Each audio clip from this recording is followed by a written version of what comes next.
अस्सलाम वालेकुम, नमस्कार, सत्याकाल। दोस्तों, आज 26 जनवरी है और सबको पता है कि 26 जनवरी के दिन हमारे देश का संविधान लागू हुआ था 1950 में।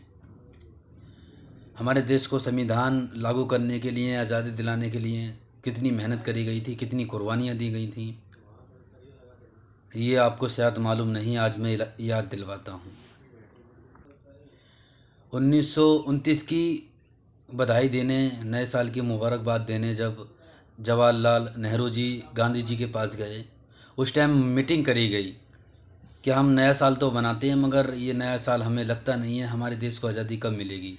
तब गांधी जी के साथ मीटिंग हुई। गांधी जी ने कहा जवाहरलाल नेहरू जी से कि आप ऐलान कर दो कि हम अपने देश का संविधान खुद लिखेंगे, खुद बनाएंगे और देश को आज़ादी दिलाएंगे। जवाहरलाल नेहरू जी ने ठीक ऐसा ही किया। उन्होंने ऐलान कर दिया और टाइम दिया 26 जनवरी तक का। फिर भी अंग्रेज़ों ने उनकी बात नहीं सुनी। फिर 26 जनवरी को जवाहरलाल नेहरू जी ने जाकर संसद भवन में शपथ ली और कहा कि मैं अपने देश का संविधान लिखूंगा और बनाऊंगा और देश को आज़ाद कराऊंगा।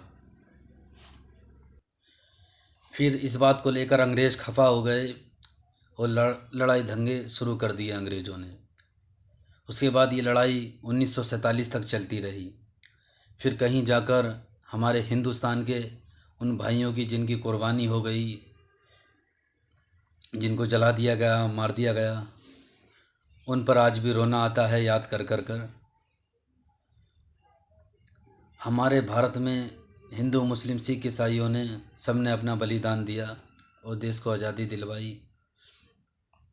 उस वक्त 1947 में हमारे देश ने आज़ादी पाई 15 अगस्त को, और इसलिए 15 अगस्त भी बनाई जाती है। और फिर कहीं 3 साल बाद जाकर 1950 में हमारे देश का संविधान लागू हुआ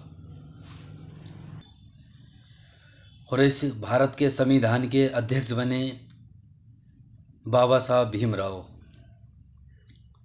बाबा साहब जब इसके अध्यक्ष बने तो उन्होंने बहुत अपना किरदार निभाया, जनता को इंसाफ दिलाया और बहुतों ने देश के लिए कुर्बानी दी। भगत सिंह जी ने भी, सब ने दी। आखिर उनको फांसी भी हुई कानूनी तौर पर, मगर उनका भी बहुत बड़ा किरदार रहा इसमें। गांधी जी का, जवाहरलाल नेहरू जी का, बहुत लोग थे, बाबा साहब का, सबका इनका किरदार रहा। जब जाकर हमारे देश को आज़ादी मिली और भारत का संविधान लागू हुआ, इसलिए 26 जनवरी बनाई जाती है, 15 अगस्त बनाई जाती है। इस वीडियो को देखने के लिए और सुनने के लिए बहुत बहुत धन्यवाद।